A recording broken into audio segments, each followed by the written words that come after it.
So Kickstand RDL, usually use this to kind of get access to the backside of the hip, get posterior expansion in that side of the pelvis. Drives internal rotation, drives the ability for me to drive into the ground without asking my pelvis or my spine to be oriented in a specific position.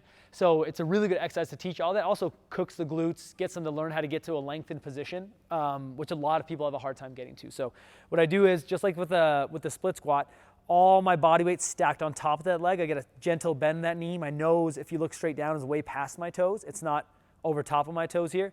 It's quite a bit past, almost like I'm about to sprint forward. That's the position I'm trying to get into, right? If I put this weight on my opposite hand, it usually has me kick my butt out this way a little bit to counterbalance. So usually it'll allow me to access that lateral side of my glute a little more. If I put it on this side, generally I'm gonna feel a little more of my adductor, okay?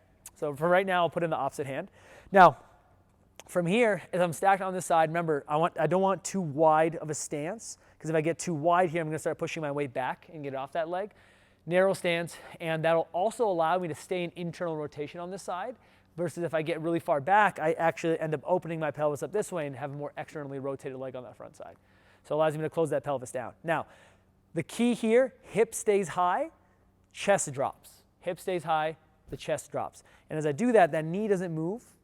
I drop, that hip stays high, that knee doesn't move, and as I push through the ground to the inside part of my foot, knee still doesn't move, okay? That's kind of what we're looking for, okay?